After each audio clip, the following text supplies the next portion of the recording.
په اخترو کې نوې کپړې اغوستل نه صرف یو زوړ روایت دی بلکې یو مستحب عمل هم دی او زیات خلک د اخترو لپاره نوې کپړې جوړوي. خو بل طرف ته د قبایلي ضلع باجوړ ولس د را روان ورکوټ اختر یا عید الفطر لپاره د درزیانو یا ټیلرانو له طرفه د کپړو ګنډلو په نرخونو کې د بې کچه ګرانۍ شکایت کوي. سونو اف ام نیټورک سره په خبرو کې د ضلع د مختلفو سیمو خلکو د کپړو د ګنډلو په نرخونو کې د اضافې په حق لا داسې وایي. اخیستې مې په 1500 اوس یا 1200 روپۍ لاله راکړه نو دا صفا زیاتې دي ریټونه هر شی ګران شوی خو دا ټیلران چې کوم دي که نه دا بیخي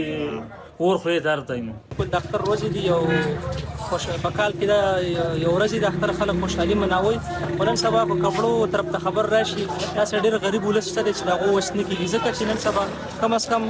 ته بیکاره سوټ وملې نو په 2000 روپۍ دی او بیا ټیلرانو داسې زیاتې شروع کړی چې 1000 روپۍ 1200 ګنډلې اخلي که نه نو کم از کم 3-4000 روپۍ ته سوټ ځي. بلخوا د سیمې درزیانو یا ټیلرانو سونو اف ام نیټورک سره په خبرو کې هم منلې ده چې سږ کال د کپړو د ګنډلو په نرخونو کې اضافه شوې ده خو دوی زیاته کړه چې د کپړو د ګنډلو په نرخونو کې زیاتوالی دوی نه بلکې د سامان په نرخونو کې د ګرانۍ له وجې راغلی دی. زمونږ دا میټیریل چې کوم دي را کم بکرم لګېږي کم دغه لګېږي دا ګران شوي دي.